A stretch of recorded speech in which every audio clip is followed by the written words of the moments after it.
Señoras y señores, muy buenas tardes. Bienvenidos al inicio del curso La investigación preliminar en el proceso penal. En esta ocasión, saludamos la presencia del presidente encargado de la Junta de Fiscales Superiores del Distrito Fiscal de Lima Norte, el doctor Basilio Francisco Saavedra Pozo. De igual manera, hacemos extensivo el saludo a los señores fiscales superiores, al presidente de la Junta de Fiscales Provinciales del Distrito Fiscal de Lima Norte, el doctor Marco Antonio Carrasco Campos y demás señores fiscales provinciales, así como a nuestro ponente invitado y a todos los asistentes. Seguidamente, tendremos la presentación del curso La investigación preliminar en el proceso penal, a cargo del doctor Marco Antonio Carrasco Campos, coordinador académico del Distrito Fiscal de Lima Norte. Bien, muchas gracias. Buenas tardes, señor doctor presidente encargado de la Junta de Fiscales Superiores de Lima Norte, doctor Saavedra Pozo. Señores fiscales superiores, señores fiscales provinciales, señor doctor Martín México Leaño, compañeros del Ministerio Público en general, público en general. Para mí, en mi condición de coordinador académico del Distrito Fiscal de Lima Norte, es un honor estar presente el día de hoy y es un honor tenerlos a ustedes en este evento para llevar a cabo el curso La investigación preliminar en el proceso penal. El día de hoy iniciamos este curso con la autorización de la Escuela del Ministerio Público y la presidencia de la Junta de Fiscales Superiores de Lima Norte, cuyo objetivo es afianzar los conocimientos en todos los integrantes del Ministerio Público y la comunidad jurídica en general sobre la investigación en este proceso penal con la implementación del Código Procesal Penal, que data del 2006. Durante el día de la fecha vamos a tener esta ponencia con el doctor México Leaño. También vamos a llevar a cabo ponencias, durante este curso van a haber ponencias el día 6, el día 18, el día 23 y 25 de este mes. Espero que estos temas que han sido seleccionados sean de mucha utilidad para ustedes. El día de hoy vamos a escuchar al doctor Martín México Leaño, que es un asiduo estudioso de las diversas figuras del Código Procesal Penal y de la dogmática penal, quien con sus conocimientos nos va a trasladar lo dogmático y parte de la expertise en el nuevo modelo procesal penal. Espero sea de su agrado y de utilidad y esperamos encontrarnos próximamente en los demás cursos también que la Comisión, juntos con la presidencia de la Junta de Fiscales Superiores de Lima Norte y la Junta de Fiscales Provinciales, ha organizado como plan académico del presente año. Muchas gracias. Muchas gracias, doctor Carrasco, por sus excelentes palabras. Continuando con el programa, tenemos las palabras inaugurales del curso a cargo del doctor Basilio Francisco Saavedra Pozo, presidente encargado de la Junta de Fiscales Superiores del Distrito Fiscal de Lima Norte. Doctor Saavedra, muy buenas tardes. Por favor, si fuese tan amable de encender su micrófono para dar inicio a la inauguración del curso. Buenas tardes con todos. Señores fiscales superiores que estuvieran en línea, doctor Marco Antonio Carrasco, fiscal provincial, presidente de la Junta de Fiscales Provinciales del Distrito Fiscal de Lima Norte, señores fiscales provinciales, adjuntos provinciales, personal asistencial que estuviera en línea asistiendo a este curso. Me complace sobremanera participar en este evento promovido por la Escuela del Ministerio Público en colaboración o coparticipación con la presidencia de la Junta de Fiscales Provinciales y la presidenta de la Junta de Fiscales Superiores de Lima Norte, después de un buen tiempo que hemos estado sometidos por esta pandemia y cuarentena. Tal es así que hoy día todavía continuamos realizando estos eventos vía virtual, que de alguna manera nos permite actualizarnos, refrescar la memoria en los conocimientos, tanto del ámbito procesal como penal y constitucional. Este curso, como ya lo estaba mencionando el doctor Carrasco, consiste en 5 jornadas que se van a desarrollar durante el mes de agosto. Entre ellos, el día de hoy tenemos la presencia del doctor Cecil Martín México Leaño, que va a abordar las diligencias de la etapa preliminar. Y las subsiguientes, relacionadas con la investigación estratégica del delito, la investigación de casos complejos, la estrategia en el acopio de los elementos de convicción y la elaboración de actas y cadena de custodia en las diligencias preliminares. Como todos los fiscales sabemos, la investigación preliminar o la etapa preliminar viene a constituirse en la etapa angular y estratégica del proceso para el titular de la acción penal y de la carga de la prueba. Es la etapa donde nosotros como fiscales acopiamos los elementos de prueba y elementos de convicción para aspirar a tener un proceso, un caso con probabilidades de éxito. Si no aprovechamos esta etapa, lo que dejamos de hacer en esta etapa puede influir muy sustantivamente en el desenlace de nuestro caso. Esto ahora ha sido con el Código de Procedimientos Penales y más aún con este Código Procesal Penal, donde debemos ser mucho más minuciosos en el acopio de los medios de prueba. Entonces, tenemos que extremar nuestra atención y diseño de nuestro caso para aprovechar esta etapa preliminar al máximo. Pasa también porque los fiscales diseñemos o realicemos una debida calificación jurídica penal de la conducta que se nos presenta y en función a eso diseñar o propiciar las acciones o diligencias que resulten necesarias para acopiar los elementos de convicción o elementos de prueba que ya les he mencionado. Y qué mejor que en este curso los diferentes ponentes que van a venir, incluido el de ahora, nos refresquen la memoria para estar al tanto qué es lo que debemos hacer en cada caso que se nos presenta cotidianamente, sobre todo a los fiscales de turno. De manera que este curso va a ser muy provechoso para todos los que participan, incluso para el que le habla, porque tenemos la particularidad o la atribución de revisar las investigaciones preliminares que se han realizado vía requerimiento de revisión de actuados.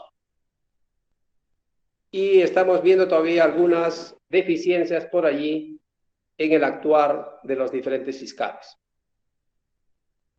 De tal modo que, sin mayor preámbulo, para no entretenerlos más con esta presentación, declaro inaugurado este curso y espero que sea del mayor provecho para todos los participantes. Muchas gracias. Muchas gracias, doctor, por la disertación. Bien, antes de iniciar con la primera ponencia del curso, brindaré algunas recomendaciones para garantizar la realización del presente evento. Primero, solicitamos por favor mantener sus micrófonos apagados durante la presentación de nuestro ponente invitado. 2. Las preguntas acerca de la ponencia pueden ser enviadas al chat del Google Meet en cualquier momento de la exposición. Sin embargo, estas serán resueltas durante la ronda de preguntas, la cual se realizará al final de la presentación de nuestro ponente. En caso se desee realizar la consulta verbalmente, pueden enviar su nombre y cargo al chat del Google Meet para poder anunciarlos y llevar el orden de sus intervenciones. De igual manera, las dudas serán resueltas durante la ronda de preguntas. Muchas gracias. Dicho esto, iniciamos con la primera ponencia del curso.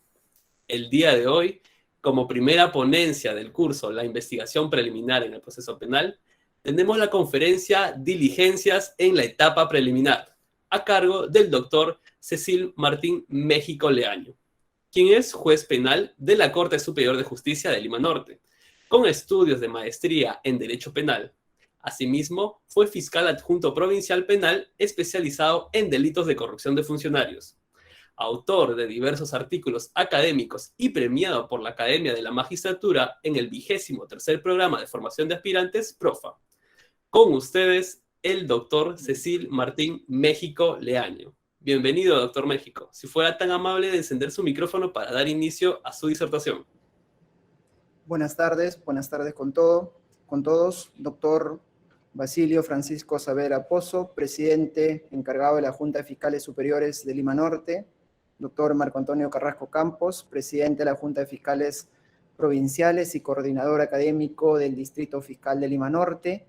Fiscales superiores, fiscales provinciales, fiscales adjuntos provinciales y todo el personal administrativo del Ministerio Público. Muy buenas tardes, un saludo muy especial. He pertenecido a este Distrito Fiscal de Lima Norte por mucho tiempo, es un grato recuerdo y una buena y excelente experiencia.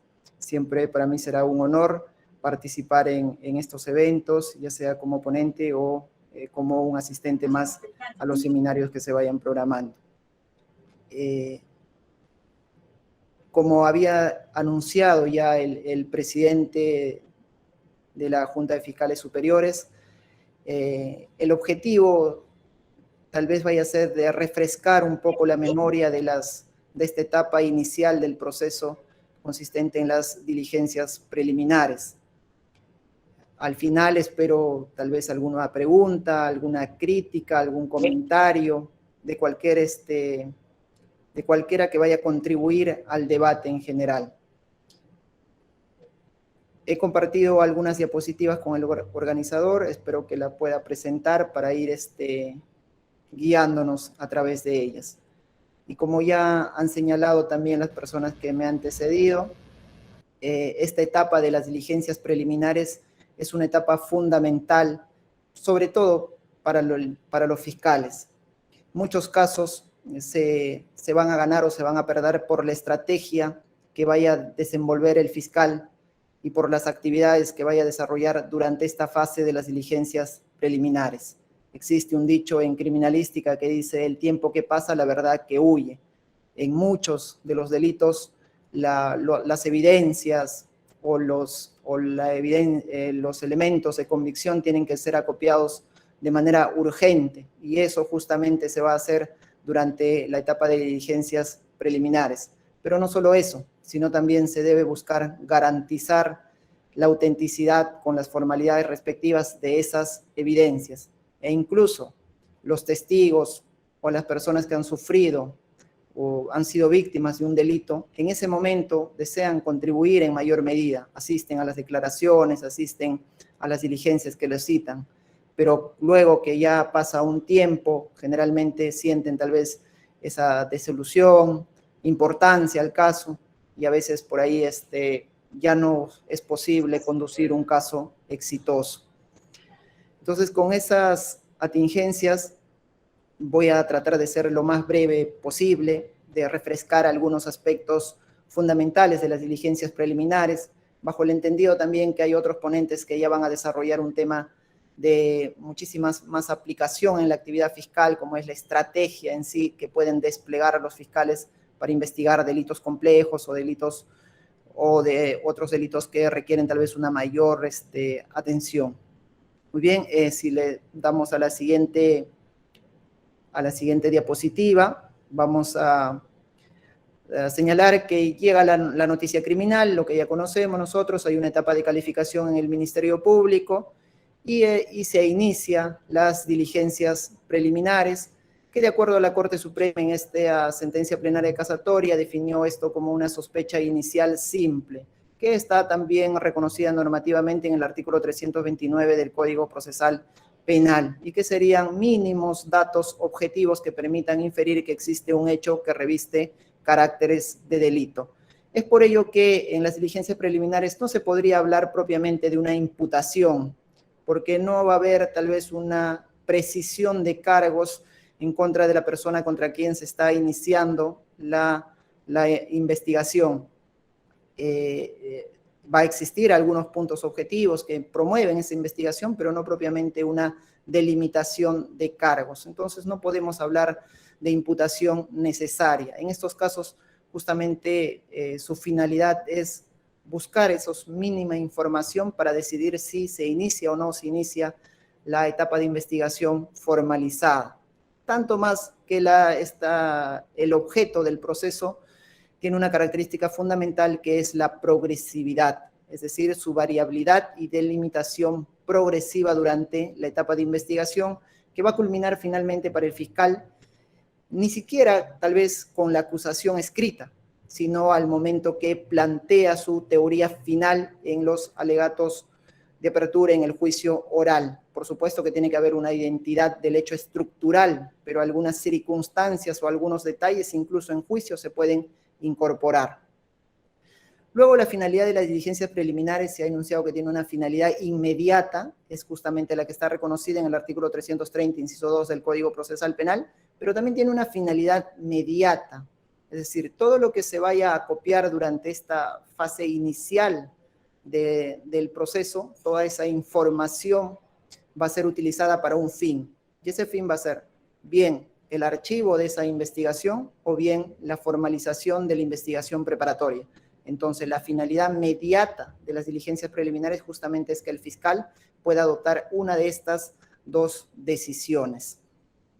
Esta finalidad de las diligencias preliminares ha sido además analizada ya por la Corte Suprema en las casaciones 318-2011, La Libertad, donde señaló que es una fase inicial, que los actos complejos o que revisten una dificultad especial deben ser realizadas en la investigación preparatoria, y también en la casación 528-2018 nacional, que es el caso de Keiko Fujimori, donde señaló, si bien en algunos delitos no convencionales estas diligencias preliminares tienen un carácter mínimo de indagación, sin embargo, en delitos complejos como lavado de activos o incluso podemos incorporar aquí delitos de corrupción de funcionarios, van a requerir una etapa más prolongada, justamente porque se trata de buscar información de carácter más complejo e incluso se puede disponer determinadas pericias durante esta fase de diligencias preliminares o determinadas medidas restrictivas de derechos porque van a estar orientados a la búsqueda de información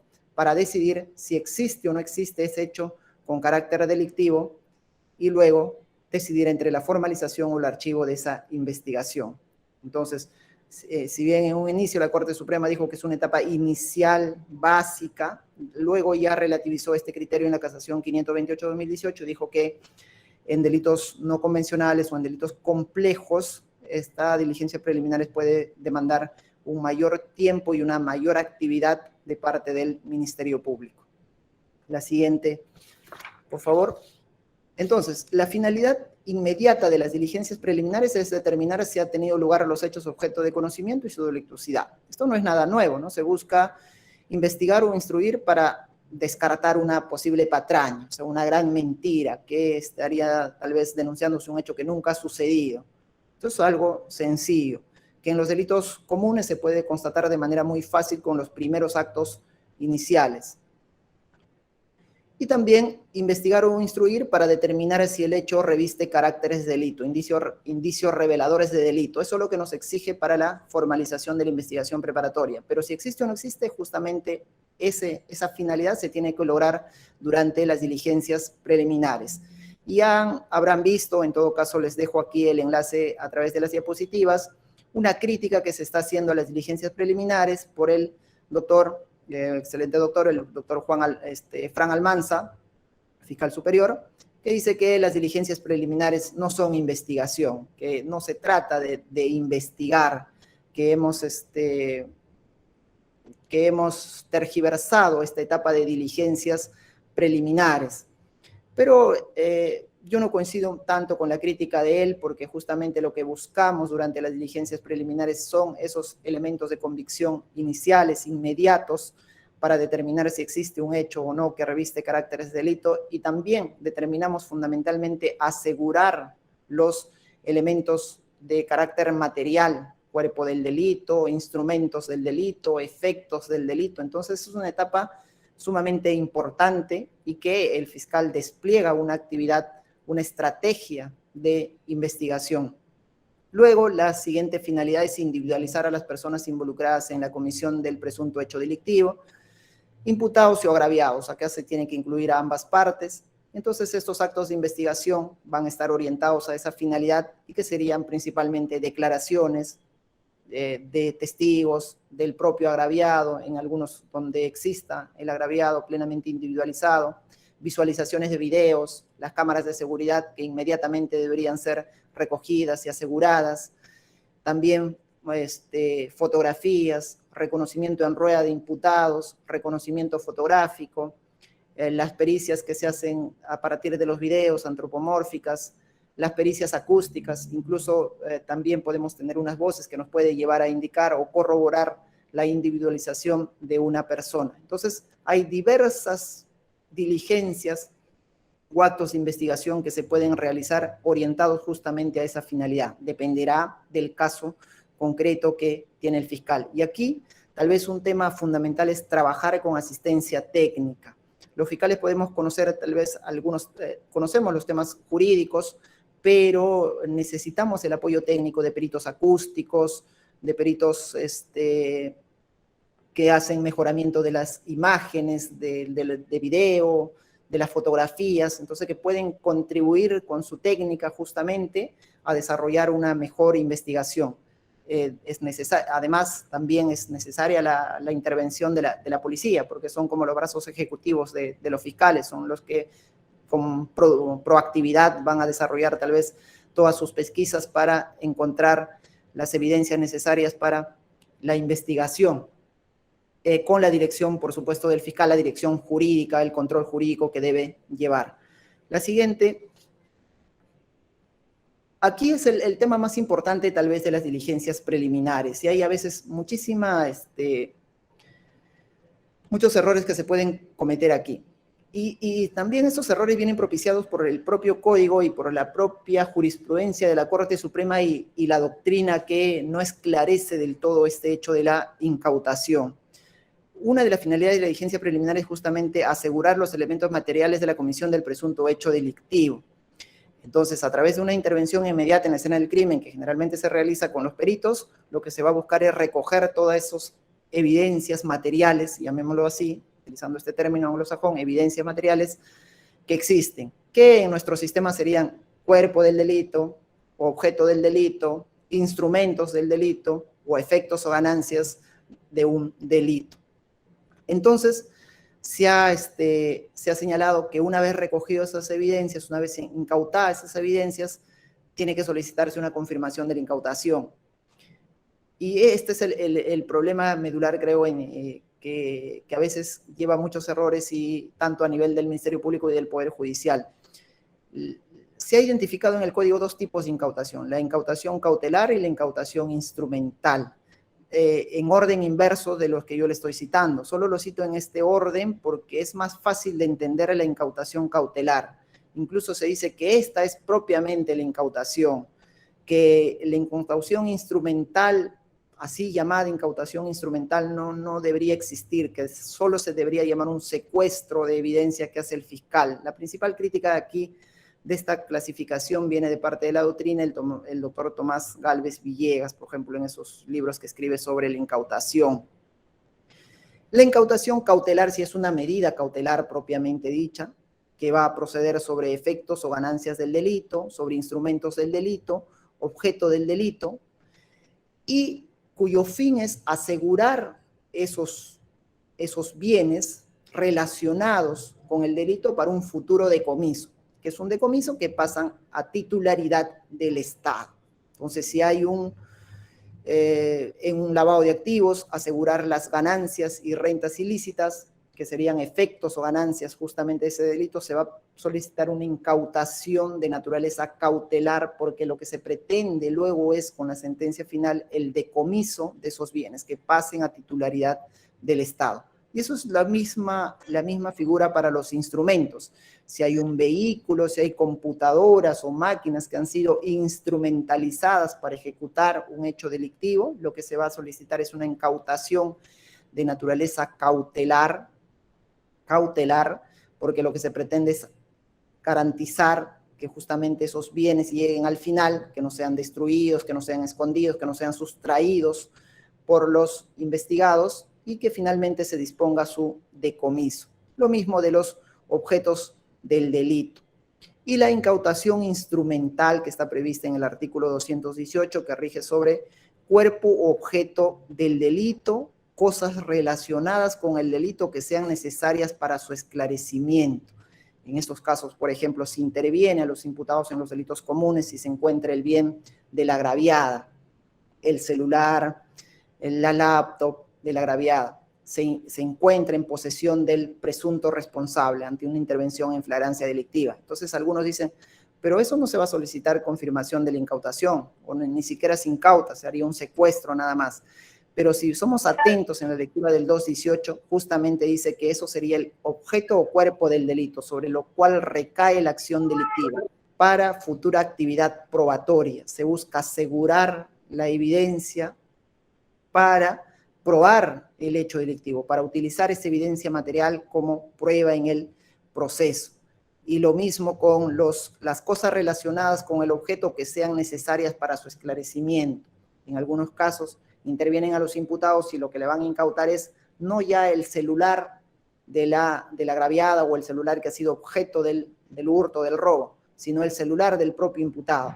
En la mayoría de casos, cuando se interviene en flagrancia, incautan el celular del propio imputado que lo tiene en su poder. Entonces también dicen una incautación instrumental. ¿Por qué? Porque ese celular puede contener información que pueda servir para el proceso, para corroborar o no ese hecho delictivo, para desvirtuarlo en todo caso. Igualmente una incautación instrumental, de carácter instrumental. Como podrán ver entonces, en estos dos últimos ejemplos que yo les pongo, ese bien no se está solicitando, no se ha incautado ni se está solicitando la confirmación de la incautación para futuro decomiso. No es que van a pasar a titularidad del Estado.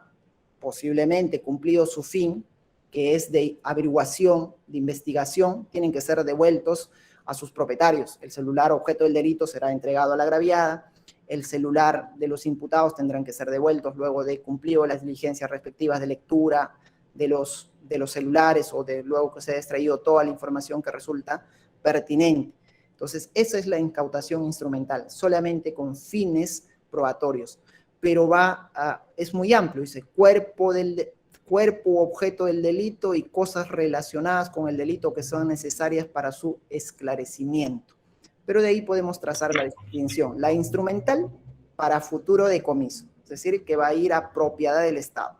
Es por eso que el artículo 316 van a encontrar la referencia que dice de conformidad con el artículo 102 y 103 del Código Penal. Y 102 habla justamente del decomiso. Entonces, una incautación cautelar lo que busca es asegurar esos bienes que posteriormente van a pasar a titularidad del Estado, bienes que están relacionados con el delito, ya sean como cuerpo del delito, efectos o ganancias del delito, o también instrumentos del delito.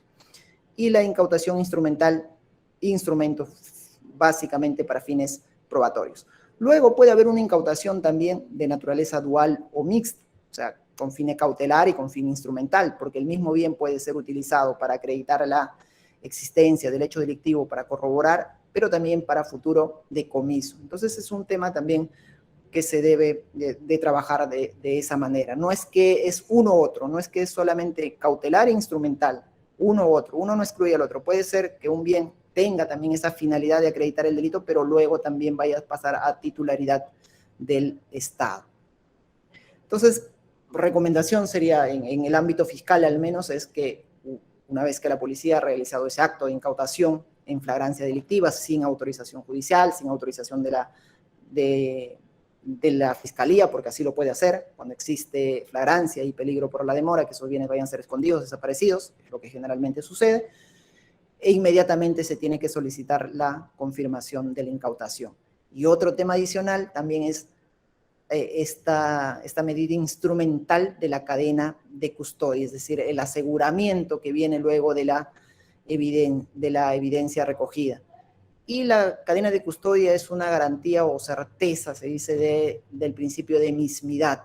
Tiene netamente carácter instrumental, lo que ya ha sido plenamente esclarecida por la Corte Suprema. ¿Por qué mismidad? Porque se busca garantizar que la evidencia que se recogió en la escena del crimen, que se encontró en posesión del presunto del sospechoso, vaya a ser el mismo que transcurra durante todo el proceso y que posiblemente vaya a llegar al juicio oral. Aquí hay un principio de desconfianza, ¿no? O sea, que se instrumentalice esta cadena de custodia porque hay la desconfianza que esa evidencia no necesariamente vaya a ser sustraída, sino que se pierda, que sea confundida con otra evidencia. Entonces se busca garantizar la autenticidad. Es instrumental, no tiene un fin en sí mismo, solo es un instrumento para garantizar la autenticidad.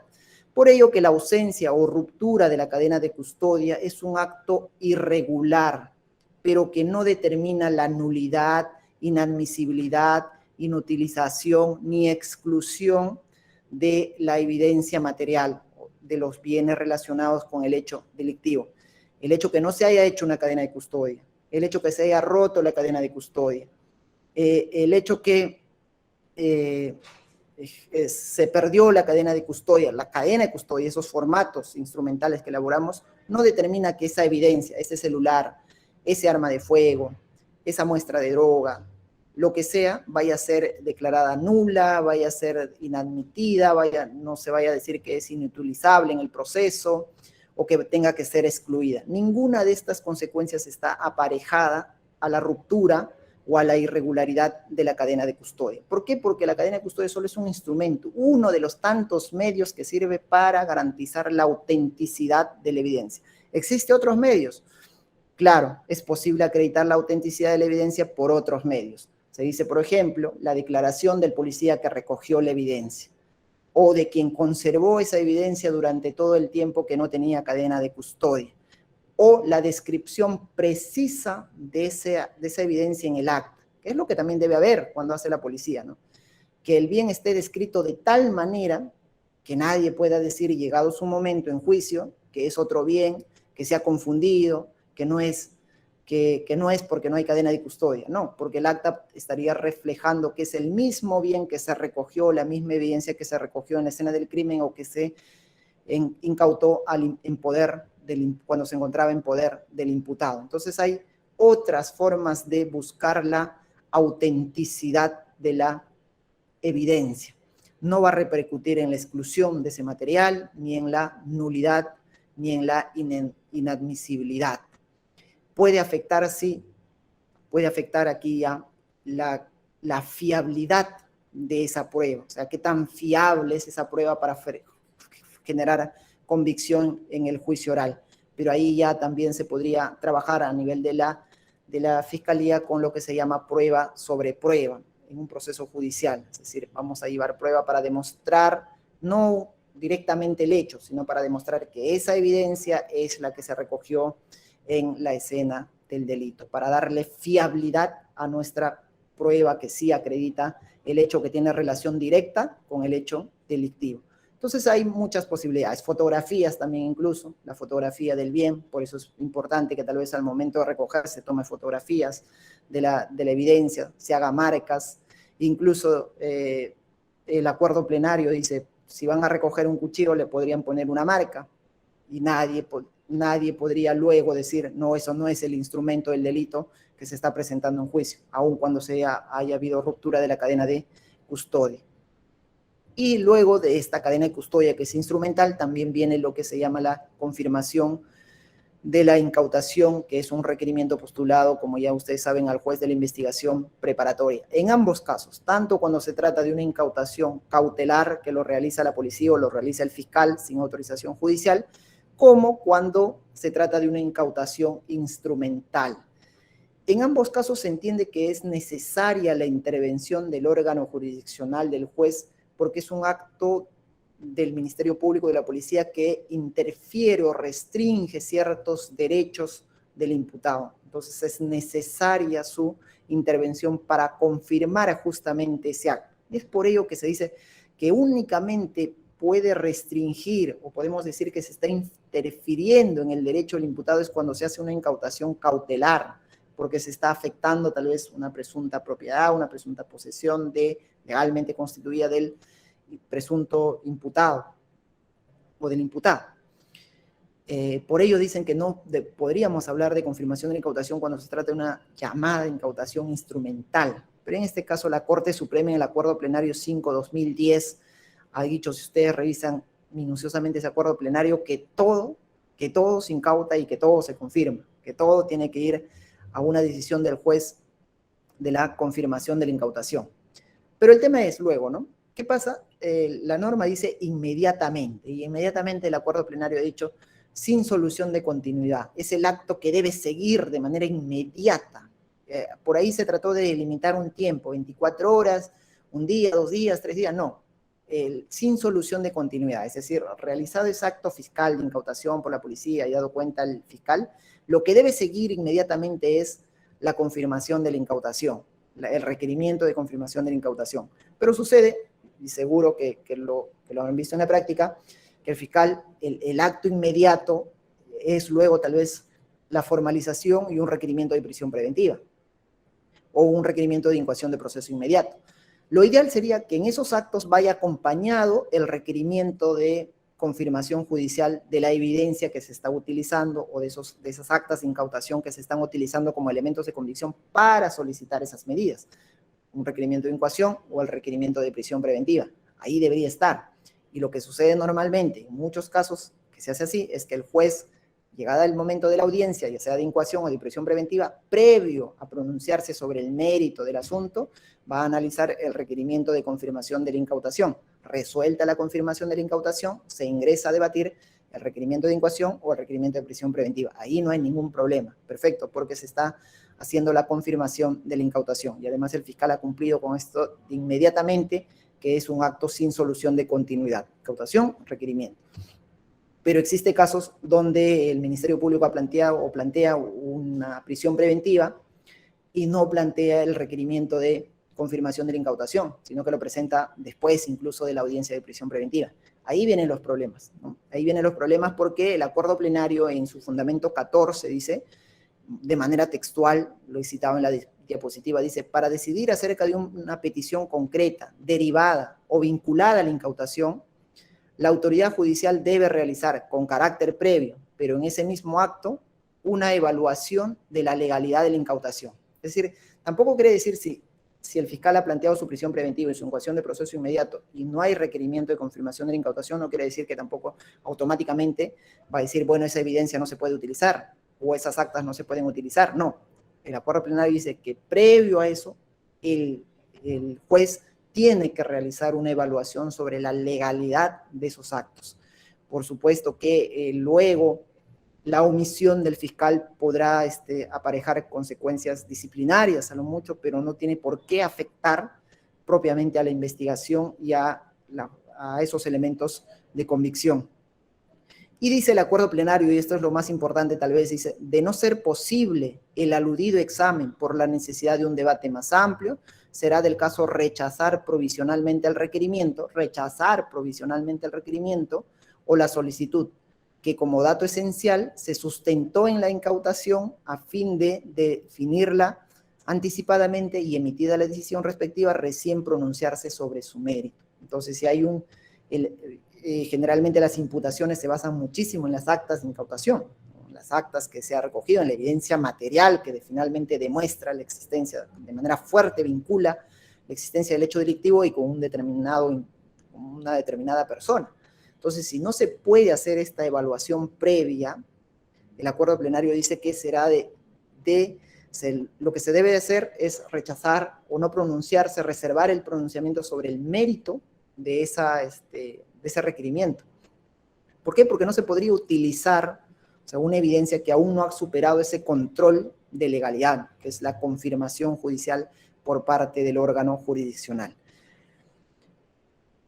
Sea uno u otro, lo que sí debe quedar claro es que también esta ausencia, omisión, demora en requerir la confirmación de la incautación tampoco afecta materialmente a la evidencia. O sea, no puede decirse que porque no hay confirmación de la incautación, no se puede utilizar las actas. O cerramos los ojos y no hay evidencia material. Y en el juicio tampoco, ¿no? O sea, puede llegar un caso hasta juicio sin confirmación de la incautación, sí, puede llegar, ¿no? Y dirían, no se puede utilizar la evidencia material, ¿no? No es cierto. O sea, sí se podría, siempre y cuando haya esta evaluación previa del juez respecto a la legalidad de esas diligencias, o sea, al mérito de fondo. Eso sí, o sea, va a generar y de seguro generará, como dice el acuerdo plenario, responsabilidad disciplinaria del fiscal que no solicitó la confirmación de la incautación conforme está establecida en estas normas. Entonces, este es el punto medular, creo. Desde el ámbito de la Fiscalía se podría decir que el consejo sería que se cumpla con los criterios que han sido establecidos en el acuerdo plenario, ¿no? O sea, el acuerdo plenario, si revisamos, es casi toda evidencia, todo lo que se encuentra, todo lo que está relacionado con el delito, que la policía ha recogido inmediatamente en su intervención, tiene que ser sujeto de confirmación de la incautación, ya sea una confirmación cautelar en algunos casos o una incautación instrumental, dependiendo cuál es la finalidad de lo que se va a requerir, porque puede llegar el momento que algunos jueces que son muy vinculados al acuerdo plenario vayan a decir que la evidencia no reviste esa legalidad y por lo tanto no podrían darle ese grado de fiabilidad que sí tendría ya cuando está confirmada. Siguiente, por favor. Muy bien, en cuanto al plazo de las diligencias preliminares, creo que ya es muy sencillo. Tenemos el tema de que las diligencias preliminares por regla general son 60 días y hay un plazo distinto que está vinculado básicamente a los principios de plazo razonable, proporcionalidad, proscripción de la arbitrariedad, es decir, no puede ser indefinido, ¿no? Y ha sido establecido por la Corte Suprema de manera sin ningún tipo de discusión, al menos hasta ahora, porque la Casación 2-2008 señaló que cuando se trata de una investigación común, de un proceso común, el plazo de esas diligencias preliminares puede ser hasta 120 días. Y cuando se trata de casos complejos, si bien en un inicio la Corte Suprema en esa Casación 318-2011 de Lima dijo que sea un caso complejo o sea un caso común, la finalidad inmediata de las diligencias preliminares siempre es la misma. Por lo tanto, no hay motivo para decir que en un caso complejo las diligencias preliminares tienen que ser o necesitar un plazo más prolongado. Entonces dijo que también en un caso complejo eran 120 días. No obstante, en la Casación 144-2012, que ya constituye doctrina jurisprudencial por la Corte Suprema, ha señalado que ese plazo de diligencias preliminares en casos complejos es hasta 8 meses, es decir, el plazo máximo de 8 meses. Y en casos de crimen organizado, las dos casaciones más importantes en esta materia, la casación el caso de Keiko Fujimori y la casación también vinculada a la misma persona de Fuerza Popular, ha establecido que este plazo de diligencias preliminares puede durar hasta 36 meses, es decir, 3 años de diligencias preliminares. Y ahí, como les decía anteriormente, la Corte Suprema entró a esta discusión que las diligencias preliminares no se debe asociar a un tema netamente temporal. Esas palabras claves, diligencias urgentes e inaplazables, no tienen que estar referidos básicamente a un tema temporal, sino a un tema de necesidad, de mérito, de lo que se requiere para superar esa fase de diligencias preliminares, porque podríamos decir qué urgente o qué inaplazable podemos decir si unas diligencias preliminares duran 36 meses. Sin embargo, en estas casaciones ya la Corte Suprema ha dicho no hay que asociarlo netamente a un factor temporal, sino de mérito de lo que se requiere para superar esa fase inicial. Siguiente, por favor. El tema tal vez viene un poco de discusión para refrescar este tema de los criterios, sería ¿desde cuándo inicia el cómputo del plazo? Bueno, aquí teníamos primero una casación 66-2010 de Puno, que dijo que la regla es desde que el fiscal toma conocimiento de la noticia criminal. Es distinto a decir desde que el fiscal emite la disposición número 1 o desde que se inicia, desde que ingresa la denuncia, X motivo, ¿no? O sea, o otras posibilidades. Si no, se dijo desde que el fiscal toma conocimiento de la noticia criminal y desde ahí deberíamos computar el plazo de las diligencias preliminares. No obstante, esto no era tan acertado, ¿no? Porque el fiscal toma conocimiento y propiamente no inicia todavía un acto de investigación o indagación en los casos que entran por mesa de partes, digamos así.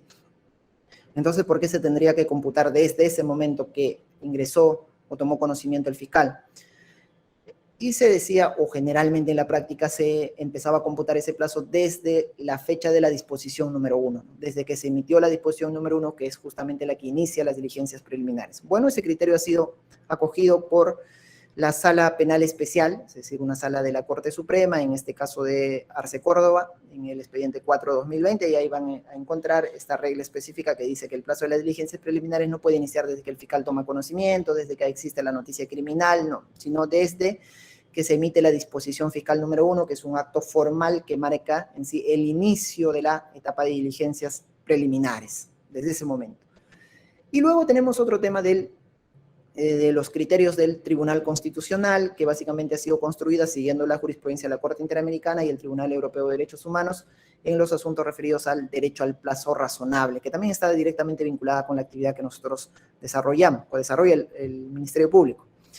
Y aquí se ha dicho que inicia el cómputo del plazo de un proceso ya en general, y un proceso también incluye esta de las diligencias preliminares, dice cuando se presenta el primer acto de proceso dirigido en contra de determinada persona. Esto es importante, ¿no? Cuando se presenta el primer acto de proceso dirigido en contra de determinada persona como probable responsable de cierto delito.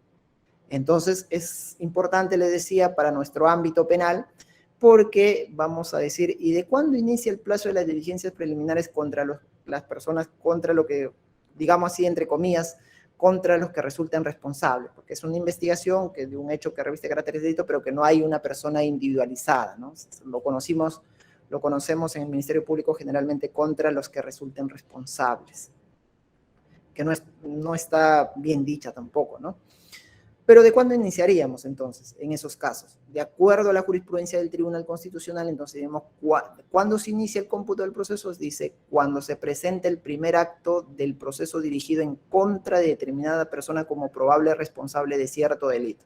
Y sucede a veces que en ciertos hechos delictivos el Ministerio Público despliega una actividad orientada justamente a individualizar a la persona, y luego de 2, 3 meses, o cuando ya pasó los 60 días, ya pasó los 120, ya se superó, incluso en casos complejos se superó, tal vez diríamos exagerado, esos 8 meses, exagerado, pero puede suceder que todavía no se ha identificado a los presuntos responsables. Justamente se está haciendo una actividad de diligencia preliminares orientado a ese fin, a identificar a una persona. Y diríamos, y se computa el plazo, es decir, si luego se identifica a las personas, si se le comprenden esas diligencias preliminares, las personas podrían decir, ya concluyó el plazo de las diligencias preliminares, o sea, ya se acabó, porque iniciaste la investigación hace 120 días, hace 150 días, por lo tanto ya se acabó, emite el pronunciamiento respectivo. Entonces podrían utilizarse este criterio en el Ministerio Público, es decir, no, o sea, no es posible, el derecho al plazo razonable es un derecho que corresponde a un titular, que sea persona natural o persona jurídica, ¿no? Y no podría decirse que se ha afectado ese derecho cuando él ni siquiera fue comprendido como imputado durante las diligencias preliminares, no había un acto concreto dirigido hacia su persona. Entonces, este criterio ha sido establecido por el Tribunal Constitucional.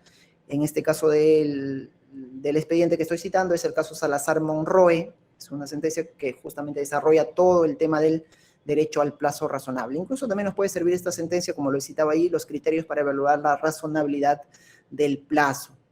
Muchos siempre hemos restringido ese análisis a 3 criterios, ¿no? La complejidad del asunto, la actividad procesal del interesado y la conducta de las autoridades judiciales. Pero hay un criterio que aquí el Tribunal Constitucional recoge, siguiendo doctrina de la Corte Interamericana y del Tribunal Europeo, que es la afectación generada en la situación jurídica de la persona involucrada en el proceso. Ese es un criterio también que se debe evaluar para la razonabilidad del plazo, porque no es lo mismo una persona que está con comparecencia simple en el proceso que una persona que tiene una comparecencia con restricciones, un impedimento de salida, una suspensión de derechos o una prisión preventiva, que es la medida más grave. Entonces, esa situación también se tiene que valorar en la razonabilidad del plazo. Sin perjuicio que eso podríamos decir de por sí ya el inicio de un proceso, así sea con comparecencia simple, ya es una intromisión en el ámbito de libertad de cualquier ser humano. Entonces, esto para resaltar respecto al inicio del cómputo del plazo. Siguiente, por favor. Y el control de plazo, que ya todos sabemos esa figura, solo quiero rescatar aquí tal vez que los sujetos legitimados. Muchas veces se ha pensado seguro que es solo el imputado. El imputado tiene legitimidad e interés en todo caso para recurrir a solicitar un control de plazo, que en diligencia preliminar es el requisito previo que establece la ley como un tema de control de admisibilidad para ir al órgano jurisdiccional, es que primero se solicite ante el juez, ante el fiscal que está dirigiendo la investigación. Es decir, solicitar al fiscal que determinó las diligencias preliminares si considera que se ha excedido del plazo o está haciendo uso de un plazo irrazonable o excesivo. Si el fiscal no se pronuncia en un tiempo prudencial o se pronuncia de manera negativa, negando ese control que ha solicitado la parte, recién está habilitado para recurrir al Poder Judicial, al juez de garantías. Pero también puede ser el agraviado quien solicite ese control de plazo. Entonces aquí sí tendríamos que analizar tal vez un tema de legitimidad, que lo tiene, porque ha sido agraviado con ese delito, y habría que tal vez restringir ese análisis más fuerte en el interés, es decir, el estado de necesidad que tiene el agraviado para interponer ese recurso. Legitimidad e interés que se tienen que analizar en todo recurso que se presenta. ¿Y por qué? Porque el plazo razonable no ha sido pensado solamente desde la perspectiva del imputado, sino que el plazo razonable principalmente, toda la jurisprudencia de la Corte Interamericana de Derechos Humanos ha sido pensada desde, o ha sido elaborada desde los recursos que han interpuesto los agraviados. O sea, porque no le han otorgado justicia en un plazo razonable. Entonces, este derecho al plazo razonable no solamente corresponde al imputado, sino corresponde a todos los sujetos que están afectados con una investigación. Y se dice, por eso el Tribunal Constitucional dice que el plazo razonable es un derecho de naturaleza inclusiva. Y desde esta perspectiva, esas primeras decisiones, en el caso Chacón Málaga, por ejemplo, que excluía al imputado de la investigación porque se había vulnerado el plazo razonable, decía que no era correcto, porque excluirlo, o sea, es como una medida de remediación supuestamente al imputado, pero se está afectando el derecho también de otras personas que forman parte de ese proceso, que también tienen derecho al plazo razonable, a la tutela jurisdiccional efectiva y demás garantías del sistema jurídico. Entonces, el agraviado también podría presentarse en un caso concreto que requiera un control de plazo. Y aquí viene el tema que sucede mucho tal vez o que en algunos casos sucede en el Ministerio Público, es se venció las diligencias preliminares, se venció el plazo inicialmente fijado de 60 días, se venció el plazo de 120 días, se venció el plazo, si es un caso complejo, de 6 meses, si es un caso de crimen, tal vez se venció los 20 meses. Entonces dices, se venció, ya pasó 10 días más, 20 días más, un mes más. ¿Se puede ampliar ese plazo de diligencias preliminares a pesar que el plazo inicialmente fijado ya venció? Entonces es una discusión también. Al inicio, la casación 134-2012 de Ancash señaló que operaba la caducidad. Bajo esta idea que solo se puede ampliar o prolongar lo que está vigente. Nadie puede ampliar o prolongar algo que ya venció, por el mismo concepto de la palabra ampliar, ¿no? No se puede ampliar algo que ya terminó, que ya concluyó. Entonces, bajo esa idea, la Corte Suprema en un inicio dijo que ya pues si venció, lo único que correspondía era que el Ministerio Público emita la decisión correspondiente, sea el archivo o sea la formalización de la investigación. Pero lo que no podía hacer era ampliar las diligencias preliminares o otorgar un plazo adicional en etapa de diligencias preliminares. No obstante, este tema ya fue superado en la casación 599-2018, justamente de Lima, en el caso de Fuerza Popular, en la cual se ha señalado que es posible ampliar el plazo de las diligencias preliminares aun cuando el plazo esté vencido. Es decir, si se venció las diligencias preliminares, el plazo que inicialmente fijaron, pasaron 20 días, pasaron un mes, cabe la posibilidad que el fiscal pueda ampliar ese plazo de diligencias preliminares. Y dirán, ¿y no trae ninguna consecuencia? Sí, porque lo que regula el plazo de la diligencia preliminar es un plazo impropio, le llaman, que no está sancionado con caducidad y que regula una actividad del fiscal en las diligencias preliminares. Entonces, por ello es plenamente aplicable el artículo 144, inciso 2 del Código Procesal Penal, que dice justamente, los plazos que solo tienen como finalidad regular la actividad de jueces y fiscales, en esos casos no opera la caducidad, sino puede haber responsabilidad disciplinaria. Entonces asocia este tema de su incumplimiento solo a un tema de responsabilidad disciplinaria, pero no tiene por qué afectarse la investigación. Si es necesario ampliar las diligencias preliminares, se tendrá que ampliar si es necesario proseguir, se tendrá que hacer buscando esos elementos, porque no solamente involucra el tema del imputado sujeto al proceso, sino, como les dije, involucra un tema más complejo, la persecución de los delitos también a la víctima, también el Estado tiene un interés de perseguir los hechos que constituyen delito y no generar esta sensación de impunidad. Entonces, sí es posible. Y la reflexión que podría venir a partir de esto es si es posible o no también, bajo este mismo criterio, decir que si tengo una investigación preparatoria concluida, el plazo inicialmente de 120 días concluido y ya se pasó 10 días, puedo no hacer la prórroga por los 60 días más. Y diríamos, siguiendo el mismo criterio de la Corte Suprema que ha establecido en esta Constitución 599 de Fuerza Popular y el de Keiko también, bajo el mismo criterio, dirías, bueno, sí, porque son plazos impropios. En todo caso que eso no significa que no se genere una presunta responsabilidad disciplinaria o posible responsabilidad disciplinaria del fiscal que omitió emitir la disposición dentro del plazo correspondiente. Entonces ahí tenemos, creo, un argumento como para tener cuidado y si es que ya se venció, sí podemos seguir ampliando. Siguiente, por favor.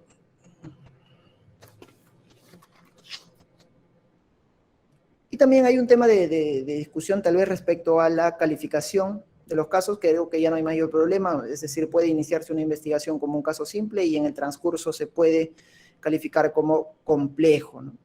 Ya sea desde el inicio o en el transcurso, que sería como una especie de adecuación a un caso complejo. A veces sucede, pero en el Ministerio Público, que perteneció al Ministerio Público, como les dije, el plazo de 120 días resulta insuficiente y entonces el siguiente recurso que nos queda es declarar complejo esa investigación y nos habilitamos 8 meses más de plazo. Y los criterios para declararlo complejo tendrían que ser los criterios que están establecidos en el artículo 342, inciso 3, que están referidos cuando un caso es complejo, si bien están ubicados sistemáticamente en la investigación preparatoria, pero podrían ser utilizados en las diligencias preliminares porque lo que se está calificando de complejo es el caso en sí que ya surgió desde las diligencias preliminares. Entonces sí es posible, ¿no? Sí es posible hacer esta adecuación, por supuesto, con una disposición y debidamente motivada. Y de ahí viene el cuestionamiento que podría haber. ¿Es posible cuestionarlo? ¿Es posible cuestionar esa adecuación, esa calificación que ha hecho el fiscal? Y ahí viene una discusión. Al menos en la Corte Suprema se ha presentado esta discusión, si es posible controlarlo. No ha habido discusión, dicen si es posible controlarlo, porque el Ministerio Público está sujeto en su investigación a un control, y si viola el derecho al plazo razonable, ser investigado a investigar en un plazo razonable, tiene que haber un control. Pero la discusión ha venido si es un control de plazo, es decir, el recurso es un control de plazo o es una tutela de derechos. Entonces aquí tenemos, por ejemplo, que la Sala Penal Especial dijo que era una tutela de derechos y no era propiamente un control de plazo. Y esa discusión se mantiene, como podrán ver ahí, les adjunto alguna jurisprudencia donde dicen que es tutela de derecho y no control de plazo. Siguiente, por favor.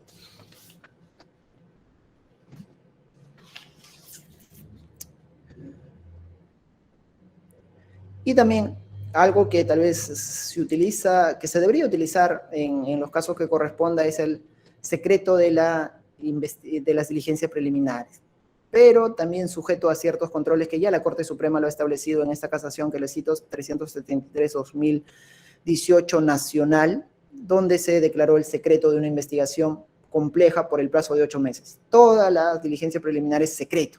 No sé cómo tomó conocimiento el imputado y interpuso una tutela de derechos. Entonces, si declaran secreto una diligencia preliminar, pueden estar sujetos a que el imputado tome conocimiento y interponga una tutela de derecho. Que no debería ser, si está secreto no debería conocer nadie, ¿no? Pero en este caso sucedió y se interpuso una tutela de derechos. ¿Y es adecuada o es idónea la tutela de derechos? Sí, porque se está afectando, al declarar secreto, se está afectando el derecho al conocimiento de los cargos, ¿no? O de la investigación, no solamente de la imputación, sino de los elementos de convicción que se vayan acopiando y negando incluso la posibilidad que la defensa pueda intervenir en ese acopio de información inicial. Entonces aquí la Corte Suprema señaló que son dos las normas involucradas aquí. La 68, inciso 3, que dice que se puede declarar el secreto de la investigación por un plazo prudencial, no pone límite, y el 324, inciso 2, que dice que el fiscal puede declarar el secreto de algún acto de investigación, no dice todo, de algún acto de investigación o de algún documento en la investigación por el plazo de 20 días. Puede pedir la prórroga por 20 días más, pero tiene que haber intervención judicial. Es decir, tiene que haber un requerimiento al juez solicitándole la prórroga por secreto de 20 días más. Entonces, la Corte Suprema, frente a estas dos normas, señaló que deben ser interpretadas de manera concordada, uniforme, armonizada, y descartó básicamente esa discrecionalidad que dejaba el artículo 68, inciso 3, de que diga que sea un plazo prudencial y que el fiscal, de acuerdo a su criterio o estrategia, lo vaya a establecer. Y dijo, no puede ser nunca ilimitado, o no puede ser nunca de toda la investigación. Tiene que interpretarse ese 368 con el 324, que dice de algún acto o de alguna actuación, y tiene que regirse necesariamente por esos plazos. Entonces, uno, que diría que si el imputado toma conocimiento de una investigación, que se le está siguiendo una investigación y tiene carácter de secreto, que es distinto de reserva, secreto, podría interponer una tutela de derechos. Y segundo, que si no toma conocimiento, posteriormente podría también instar el recurso correspondiente, ¿no? O sea, cuando ya levantas ese supuesto secreto y le das a conocer, que también podría ser tutela de derecho o evaluar otro recurso. Entonces, por ello, habría que observar y analizar bien esta figura del secreto, porque no podría ser de toda la investigación, de toda. La Corte Suprema en esta sentencia dice que no es posible de todo, tiene que ser de algún acto o de alguna actuación. Y, por supuesto, nuevamente exige la Corte Suprema que sea debidamente motivado ese secreto, ¿no? Como sucede en la mayoría de casos. ¿Por qué estamos declarando el secreto? Y aquí hay una ponderación, pues, del derecho de defensa de toda persona que está siendo investigada versus el éxito de la investigación, la búsqueda de la verdad, lo que se persigue. Y ahí tienen el criterio que no se puede disponer el secreto de toda la fase de diligencias preliminares. No es posible. Ahí en este caso, que llegó hasta la Corte Suprema, se había dispuesto el secreto por 8 meses de todas las diligencias preliminares. Y la Corte Suprema señaló que ello no es posible. Muy bien, siguiente, por favor.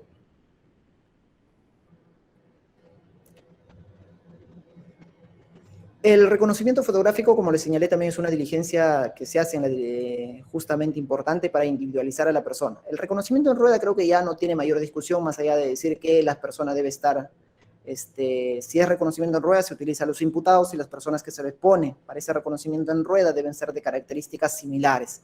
Y la agraviada, pues, o el agraviado, la persona que va a reconocer al testigo, tiene que hacer una descripción previa, tiene que señalar las características de esa persona, tiene que señalar fundamentalmente, y algo importante que tendría que señalar previo a eso, es a esa persona que está describiendo con esas características físicas y que va a reconocer justamente si es una coautoría o una intervención plural de sujetos, cuál fue su rol.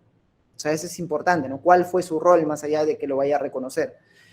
Y luego ya, pues, ponérsele a la vista y preguntarle si está o no está la persona allí. Si está o no está, que es distinto de preguntarle cuál es, ¿no? O sea, cuando le dices cuál es, ya le estás induciendo, sería una pregunta inducida que perfectamente podría ser refutada diciendo, porque ya le estás diciendo cuál es, le estás diciendo que alguno de ellos son, pero tal vez deja mayor garantía a esta prueba diciendo si está o no está la persona que ha descrito y que va a reconocer. Y el tema es cuando no están los imputados, se usan los reconocimientos fotográficos, los retratos hablados y todo. Entonces aquí hay un tema, dicen, luego que se hace ese reconocimiento fotográfico, la víctima acá reconoce, la policía en base a ese reconocimiento fotográfico puede vincular a una persona y así sigue a nivel de la fiscalía, pero viene si debió participar o no debe participar el abogado supuestamente de esta persona.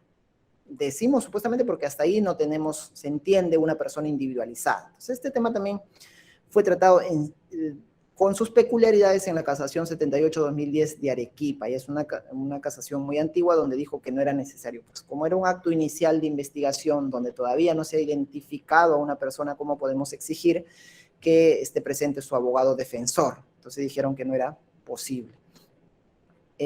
Sin embargo, también debemos observar aquí el artículo 80 del Código Penal que dice, ¿no? Si se trata de dar legalidad a una diligencia, puede haber la intervención del defensor público.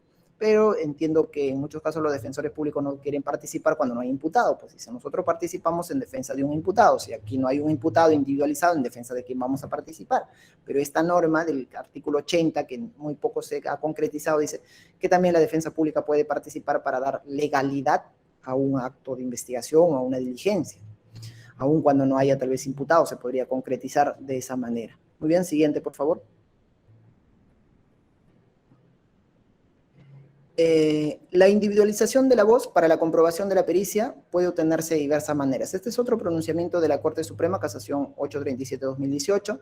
Generalmente cuando hay una voz y queremos hacer la homologación de voz, decimos, y ahora la muestra, ¿no? El perito va a solicitar la muestra. Y si pedimos al imputado que se vaya a sacar la muestra, muchos imputados pueden decir, bueno, no voy a hablar, o no voy a decir lo que el perito me dice. Y es algo, o sea, es una libertad propia del imputado, ¿no? Innata. ¿Cómo podrías, ni siquiera con un requerimiento judicial, podrías obligarle a que hable?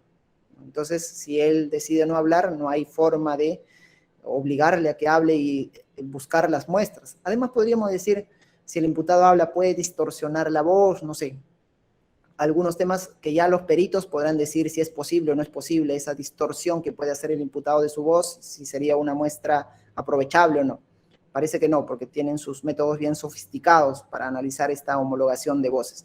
Pero aquí la Corte Suprema en esta casación deja la discrecionalidad y dice, si el imputado no quiere, o si puedes conseguir la muestra y otros medios lícitos, por supuesto lícitos, no hay ningún problema. Entonces, lo que podríamos es justamente esta etapa de búsqueda de pruebas, decir, ¿de dónde conseguimos la voz? Entonces, si es un funcionario, podríamos decir, lo conseguimos de las ceremonias donde ha intervenido, de los discursos que ha dictado, de las conferencias que ha dado, lo conseguimos de las audiencias que ha participado, de las diligencias fiscales. Entonces, creo que no hay ningún tipo de problema. Si queremos ser más garantistas, podríamos decir, primero te requiero a que te sometas a la muestra.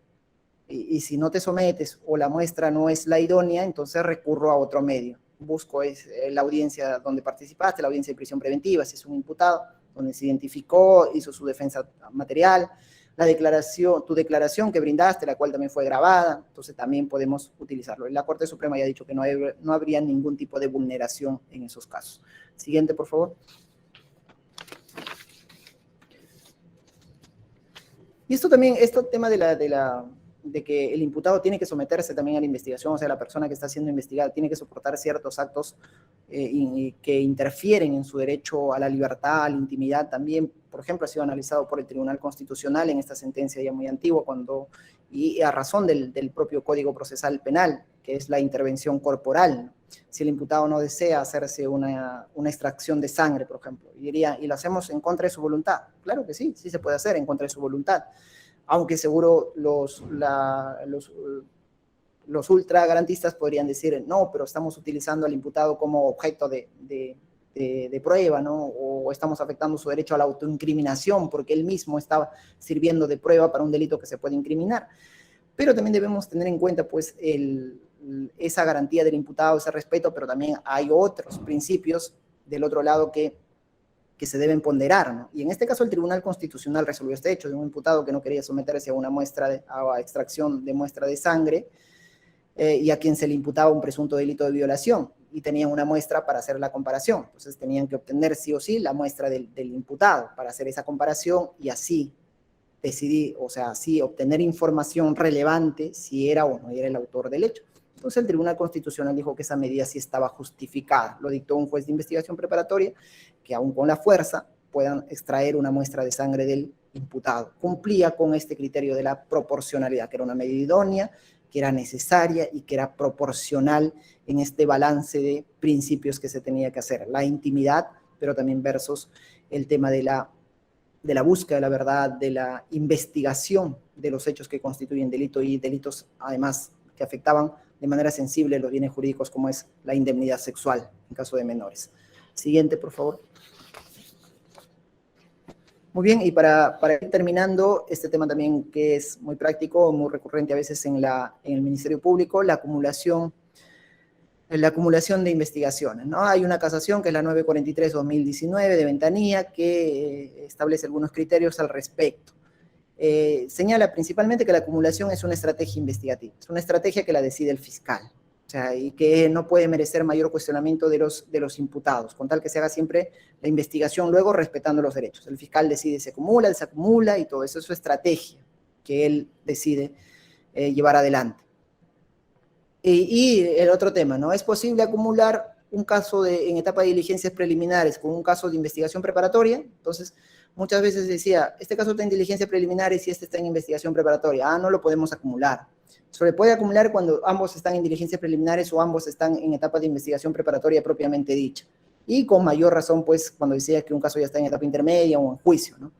Entonces no se podía acumular. ¿Por qué? Porque decíamos, tenemos la prohibición del artículo 47, inciso 2, que dice que la acumulación es facultativa siempre que los procesos, siempre, es como una condición que pone que los procesos se encuentren en el mismo estado e instancia, en el mismo estado e instancia, y no ocasionen grave retardo en la administración de justicia. Entonces, bajo esta condición, interpretada de manera muy rápida, muy breve, podríamos decir, no se puede, pues diligencia preliminares con investigación preparatoria no es posible. Pero aquí sucedió ese caso, se presentó este supuesto en esta casación que finalmente llega hasta la, que este supuesto que llega finalmente hasta la Corte Suprema. Se acumuló un caso de diligencia preliminares a uno que ya estaba en investigación preparatoria. Y el imputado lo cuestionó a través de una tutela, de una queja, de una tutela de derechos, de una queja o de una elevación de actuados, que le llaman con el nuevo código, ¿no? Una elevación de actuados y luego con una tutela de derechos al ámbito judicial. Y llega el caso a la Corte Suprema y la Corte Suprema dice, la acumulación es una estrategia del fiscal y se puede acumular o desacumular, ya sea un caso que se encuentre en diligencia preliminares o investigación preparatoria. Por supuesto que podríamos decir que la de diligencia preliminares se tiene que acumular a la de investigación preparatoria porque está más avanzada la investigación. Entonces ahí no hay problema. ¿Cuál era el tema? Y creo que yo es lo incorrecto y hasta ciertamente un poco peligroso que se podía hacer en el Ministerio Público, es decir, bueno, como esta es una investigación idéntica a la anterior, a la que ya se encuentra en investigación preparatoria, a la que ya se encuentra en etapa intermedia, a la que ya se encuentra en juicio, son los mismos hechos, se generado por una duplicidad de ingresos en la noticia criminal, uno vino de la policía, otro vino de la víctima, otro vino de una denunciante. Entonces, lo peligroso podría ser decir que aquí se debe archivar invocando el principio de nevis in idem en sede fiscal, nevis in idem en su dimensión procesal, ¿no? Es decir, el nevis in idem en su dimensión procesal impide realizar sobre una misma persona más de una investigación siempre que se trate del mismo hecho y del mismo fundamento. Y en este caso son los mismos hechos, el mismo fundamento, la persecución penal, por lo tanto no podemos hacer, se archiva esta investigación inicial, la primera, la que está en diligencias preliminares o la que está en investigación preparatoria frente a la que ya está en acusación. ¿Por qué? Porque decimos, bueno, ya hay otro proceso que está en preparatoria, hay otro proceso que está con un requerimiento de acusación. Y creo que es lo incorrecto porque ahí no hay nevis in idem procesal. Para que haya nevis in idem procesal, el primer proceso tiene que estar concluido con una decisión firme, así sea en el ámbito fiscal, pero con una decisión firme. Y luego recién podemos decir, si hay un nuevo proceso, podemos invocar el nevis in idem en su dimensión procesal. Es decir, puede ser investigado más de una vez, por lo tanto, este nuevo proceso se tiene que archivar, firme. Pero cuando hay estos casos en trámite, ambos, tendría que haber un tema de resolverse por acumulaciones o incluso la reserva, ¿no? Hasta que se resuelva tal vez el principal. Uno, porque si archivan un caso que ya está judicializado, podrían decir, uno, nadie puede abocarse en causas pendientes. Si son los mismos hechos, el mismo fundamento, la misma persona, se estarían archivando un caso que ya está para decisión jurisdiccional. Y dos, bueno, si lo archivan, podría también incluso decir luego el imputado, menos si yo pienso así, razono así, no sé, que puedan pensar, decir, bueno, ya me archivaste, se va a consentir el archivo porque la agraviada va a decir, bueno, pues el fiscal dice que lo está archivando porque hay otro caso en preparatoria y hay otro caso, o ya está en intermedio, en juicio, otro caso. Nadie va a quejar, se consiente el archivo. Y dependiendo del fundamento de ese archivo, podría el imputado decir, ahora sí nadie me puede perseguir o nadie me puede procesar 2 veces por el mismo hecho. Si acá un fiscal dice que está archivando definitivamente estos mismos hechos por el mismo fundamento con mi persona, ¿cómo es posible que ustedes me sigan juzgando o me sigas investigando en otro despacho por los mismos hechos? Entonces no es posible. Ahí sí, con mayor razón, invocaría el nevis in idem en su dimensión procesal. Entonces, considero que esta duplicidad de investigaciones, de ingresos, no se tendría que manejar con este tema del archivo, ¿no? Por el segundo proceso, sino es un tema de acumulación. Y aquí la Corte Suprema aporta algunos criterios. Y dice ahí la parte final, justamente no es relevante que dentro del proceso de investigación preparatoria una causa esté en diligencias preliminares y otra investigación formalizada, pues corresponde al fiscal determinar la línea de actuación en orden a lo que está averiguando o indagando. Entonces es estrategia del fiscal. Y por último, ahora sí, para terminar, por favor, también es un tema que se deriva de esta misma casación, la 943-2019, ventanilla, que dice que no existe la apelación, elevación de actuados o queja de derecho universal, sino que se rige aquí también en el ámbito del Ministerio Público el principio de legalidad en los medios impugnatorios. ¿Qué significa? Quiere decir que en el ámbito fiscal, no todos los actos que emite un fiscal o cualquier acto que emite un fiscal y que no gusta al imputado, que no gusta a la agraviada, puede ser materia de impugnación. Es lo que sucedió acá. El fiscal dispone la acumulación y el abogado imputado dice, pido que se anule primero la disposición y luego dice, bueno, si tú me estás denegando la nulidad, voy a interponer un recurso de elevación de actuados de conformidad con el 334, inciso 5, para que el superior analice esto, para que se pronuncie el superior, ¿no? Y luego me voy en una tutela de derechos incluso. Y así sucede muchas veces que el fiscal emite una decisión, el fiscal provincial en la investigación, y las partes no le gusta la decisión y lo cuestionan. Y lo cuestionan primero, tal vez, con este recurso de elevación de actuados, ¿no? Que el superior se pronuncie. O si no, un recurso judicial, con una tutela de derechos, un control de plazo, inadmisión de diligencias, cualquier tipo de recursos que pueden interponer. Entonces, aquí la Corte Suprema dice, en este caso, que no hay la apelación universal. No es que todo se puede impugnar y todo debe ser de conocimiento del superior.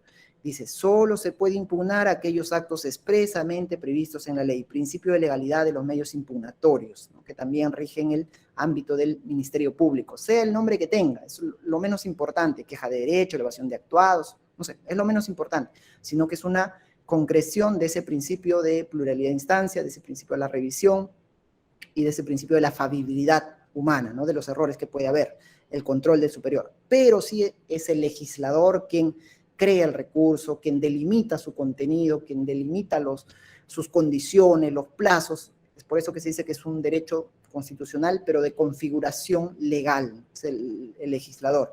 Y en este caso de elevación de actuados, el legislador ha establecido en el 334 qué actos son impugnables, y no puede haber una impugnación universal, no es que todo pueda ir al superior. Entonces la Corte Suprema aquí dice justamente eso. Y dice que pero ¿qué pasa, no? A veces el fiscal provincial declara improcedente los recursos que se interponen, ¿no? Bajo este argumento que no está como un acto impugnable. Pero entonces los abogados o los agraviados o cualquier parte directamente recurren al superior, ¿no? Asimilando una queja en el ámbito jurisdiccional que habría, ¿no? Una queja. Me han denegado el recurso impugnatorio que yo he interpuesto. Y el superior requiere que se suba. Podría suceder, ¿no? En algunos casos, podría suceder. Pero también cierra esto y dice, ¿no? El fiscal superior solo puede intervenir en aquellos casos que expresamente autoriza la ley, ¿no? Y esta elevación de actuados, y dice todavía, ¿no? Acá dice que expresamente autoriza la ley procesal y la ley orgánica del Ministerio Público. ¿Cuáles son? Dice el artículo 62, la exclusión, el artículo 334, inciso 5, justamente la elevación de actuados, que también delimita qué actos son impugnables, qué actos, el archivo, la reserva provisional, no todo. El 346, inciso 1, que es justamente la consulta, cuando viene ante un pedido de sobrecimiento. El 387, inciso 4, literal 4, que es el retiro de la acusación. Entonces, solo en esos casos, o en el artículo 13 de la ley orgánica, puede intervenir el superior. O sea, no hay una impugnación universal. Y si aplicamos teoría de los recursos impugnatorios, podríamos decir también que ya un recurso es una revisión en esencia y que el superior solo está delimitado por ese ámbito de revisar lo que la parte dice que le causa agravio o los errores que dice que existen. No podría haber tampoco una impugnación o una revisión total de todo, incluso partes que no han sido impugnadas, porque podría terminar afectándose los derechos, otros derechos, ¿no? Otros principios del imputado. Sucede a veces que al imputado le atribuyen 4 o 5 delitos o a 4 o 5 imputados se archiva la investigación y solo impugna el agraviado y todo su recurso está centrado en un imputado. Sube el recurso y el superior dice, fundada la queja y devuelve todo, ¿no? Entonces diríamos, y los demás imputados, contra ellos no hubo una impugnación propiamente, se estaría afectando esa garantía que ya quedó inmutable, esa decisión de primera instancia, es cosa decidida, no podría ser revisado si no hay un recurso propiamente. La parte agraviada centró su recurso, su voluntad impugnativa solo en un extremo respecto a un imputado, no respecto a los 3, 4 imputados más. Entonces, la revisión daría solamente eso. Es un tema, de todas maneras, debatido porque en el ámbito del Ministerio Público a veces no se ha trabajado muchísimo este tema de la delimitación del recurso, lo que sí se ha hecho en el ámbito del Poder Judicial, ¿no? Bajo esta teoría del recurso delimitado, limitado, ¿no? Recurso de impugnación limitado. No todo revisa el superior, sino solo los agravios. Quantum appellatium tantum devolutium, ¿no? Este principio que lo aplica. Muy bien, eso es toda mi intervención. Espero que haya refrescado la memoria con algunos conceptos, que le haya aportado con algún tipo de jurisprudencia que les puede servir en la actividad. Muchísimas gracias. Si hay algún tipo de pregunta, si hay algún comentario, si hay alguna crítica, alguna idea que he vertido, con mucho gusto. Y muchas gracias nuevamente al Distrito Fiscal de Lima Norte, al cual pertenecía hasta muy poquito. Muchas gracias. Muchas gracias, doctor México, por su interesante y magnífica exposición. Muy bien, finalizado la ponencia de nuestro invitado, vamos a pasar a la ronda de preguntas. Aquí por interno, el equipo organizador me ha pasado algunas preguntas, doctor México, y agradecería bastante que me pueda ayudar a resolverlas, por favor. Las voy a leer y usted tomará la palabra para poder resolverlas, ¿sí? Pregunta número 1. ¿Puede usted indicarnos si las diligencias preliminares pueden prorrogarse de igual manera que las diligencias de la investigación preparatoria? A ver, claro, como había señalado, la prórroga que está expresamente reconocida para la investigación preparatoria también tiene sus supuestos expresamente establecidos, ¿no? Que en todo caso siempre en materia de plazos se establece plazo máximo, ¿sabes? La prórroga por 60 días, pero no quiere decir que sea 60, ¿no? El fiscal puede decir, bueno, necesito solo 30, ¿no? Es el plazo estrictamente necesario, 30 días de prórroga. Pero en diligencias preliminares hablamos de una ampliación de diligencias preliminares, o sea, la denominación propia que podríamos utilizar es una ampliación, ¿no? El fiscal, bajo esa definición que ha establecido el 334, que puede fijar un plazo distinto dependiendo de las características, complejidad del asunto, puede fijar un plazo distinto. Entonces, inicialmente planteó un plazo de 60 días y advierte que ese plazo es insuficiente, de acuerdo a los actos de investigación que va copiando y a la investigación es progresiva, se van descubriendo nuevos hechos que requieren ser investigados, puede ampliarlo por 60 días más, hasta 120 días, incluso si descubre elementos que harían prever que es un caso complejo, que se trata o que califica como un caso complejo, podría tener esa facultad de convertir ese caso complejo, adecuarlo a un caso complejo y habilitar así un plazo de 8 meses. Si es posible, claro, bajo esos lineamientos, ¿no? Y lo que ha establecido la Corte Suprema, como les dije, en la jurisprudencia que les he citado. Muchas gracias por resolver la duda, doctor. Acá tengo una pregunta de Luis Manuel Orellana Zapata, que dice así. De conformidad a lo señalado en la casación número 599-2018 Lima, en su fundamento 2.1.3, el plazo máximo de las diligencias preliminares no pueden ser superiores al límite máximo de la investigación preparatoria. En ese sentido, el plazo máximo de la investigación preliminar en un caso común sería de 180 días. Claro, esa es la segunda interpretación que tal vez podríamos sacar, ¿no? Es decir, el criterio, la regla viene delimitada principalmente por la casación 2-2008, la libertad, donde dice que el plazo de la diligencia preliminar en su extremo máximo no puede ser más allá o no puede extenderse más allá del plazo de la investigación preparatoria, pero habla del plazo ordinario, llamémoslo así, del plazo inicial de 120 días, igual en un caso complejo de 8 meses y un caso de crimen de 36 meses, que dura una investigación preparatoria, pero no habla de sus prórrogas, ¿no? Cuando ya usted dice 180 días, estamos diciendo la prórroga, ¿no? Que sería 60 días más. Incluso en un caso complejo, esa prórroga ni siquiera es facultad del fiscal, sino que es un requerimiento ante el juez de la investigación preparatoria y que se discuta esa posible prórroga o necesidad del plazo. Considero que la interpretación más adecuada es la que da la 2-2008, que dice que no puede ser más en su extremo máximo, más de los 120 días o del plazo ordinario, llamémoslo así, de la investigación preparatoria. Muchas gracias, doctor, por resolver la duda de Luis Manuel. La siguiente pregunta la hace Alexander Vladimir Bustamante Espíritu, que dice así. ¿Se debe admitir un recurso de elevación de actuados contra la disposición que declara no al lugar a queja de derecho? Si me permite, por favor, leer nuevamente la pregunta. ¿Se debe admitir un recurso de elevación de actuados contra la disposición que declara no al lugar la queja de derecho? Muy bien, esto tiene que ver con lo que el último tema que habíamos hablado justamente era de lo que eso es impugnable, ¿no? Una cosa es decir qué actos son impugnables y que las partes pueden pedir su elevación al superior, pero otra cosa ya cuando dice que se puede o no plantear una elevación de actuados contra lo que el fiscal ya denegó ese recurso, o sea, ya denegó el acceso a ese recurso, la concesión de ese recurso, ya propiamente asimilando el ámbito jurisdiccional, ya no diríamos que es una impugnación de la decisión en sí, sino es una queja por una denegatoria de la concesión de ese recurso, porque la parte puede pensar que su recurso ha sido interpuesto dentro del plazo, cumple con las formalidades que exige la norma y que hay una denegación arbitraria. Entonces, en esos casos podría recurrir directamente al superior indicando que justamente ha habido una denegación arbitraria de su queja, ¿no? Y el superior podría analizar ese tema primero de admisibilidad, ¿no? Y luego, analizada la admisibilidad del recurso, es decir, si cumple o no con los criterios que establece la ley, recién pronunciarse sobre el fondo. Propiamente no se trataría de una impugnación, de una elevación de actuados contra la denegatoria, sino sería bajo este esquema de un recurso de queja, ¿no? Por denegación indebida. Muchas gracias, doctor, por resolver la interrogante. La siguiente nos hace llegar María del Rosario Silva Gutiérrez y dice así: en relación al plazo, ¿cómo se computa el plazo cuando ante un archivo que se quejó al superior declara fundada la queja y ordena que se actúen otras diligencias? Sí, ese es un tema muy, muy interesante que pasa mucho en la fiscalía, ¿no?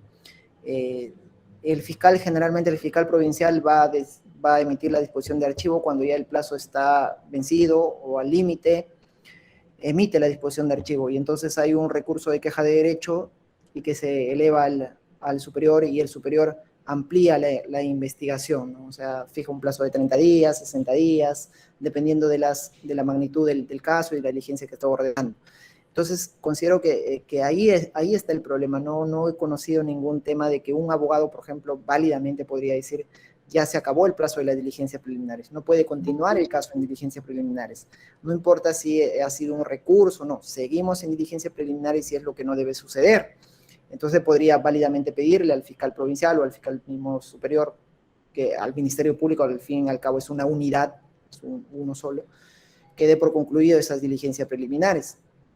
Y si no lo admiten, poder ir de frente al órgano jurisdiccional pidiendo un control del plazo, y sería interesantísimo que se debate esa posibilidad. Bueno, yo pienso que en este caso sí deberían ser muy prudentes los superiores, al menos a ampliar los plazos de las diligencias preliminares, porque no podría ser que si el fiscal ha votado 8 meses y el superior conceda 8 meses más para continuar con las diligencias preliminares, se estaría afectando ahí tal vez el derecho al plazo razonable. Lo que podría ya hacer es si hay méritos, si hay suficientes elementos de convicción, es ordenar la formalización y que todos esos actos de carácter complejo se lleven ya en una etapa formalizada, ¿no? Si no, también pues se tendría que archivar la investigación si no hay manera de seguir realizando la investigación, porque no se puede o se tiene que proscribir lo que se conoce como la sospecha permanente. Muchas gracias, doctor, por resolver la duda. La siguiente pregunta nos hace Gladys Rosario Villafana Asensio y dice así: ¿se puede desestimar el recurso de elevación de actuados por falta de fundamentación o sustento? Bueno, hay que partir primero del análisis que tenemos de la elevación de actuados. Como les señalé, es una manifestación, una concreción específica que hace el legislador de la garantía a la pluralidad de instancia, o este derecho a la pluralidad de instancia que tiene su fundamento en la afabilidad humana. Entonces, si no hay un fundamento, considero que es demasiado desproporcional negarle ese acceso que está solicitando la parte. Lo más prudente sería en esos casos, como sucede mucho en el ámbito judicial, es decirle que si bien ha interpuesto el recurso, tiene esa voluntad impugnativa de impugnar ese acto, pero que tendría que precisar los errores o los agravios, los errores o los vicios que contiene la decisión emitida. Entonces, podría ser declararse inadmisible, concederle el plazo prudencial, que podría fijarse de acuerdo a un plazo discrecional, y que subsane justamente, porque debemos también garantizar este derecho a la pluralidad de instancia, ¿no? Que en el Ministerio Público se concreta, como dije, a través de la elevación de actuados. Muchas gracias, doctor. ¿Puedo continuar con las preguntas o desea que cesemos hasta acá? Ok, perfecto. Milagros Villanueva Conicilla, la doctora hace las siguientes dudas. Tiene 2 preguntas. La primera se lee así: ¿es necesario que el defensor público participe en una diligencia de visualización de un video donde recién se va a identificar al imputado? Y la segunda pregunta es: ¿cómo se procedería con una queja de una disposición fiscal, la cual se declara la no procedencia de una queja de derecho?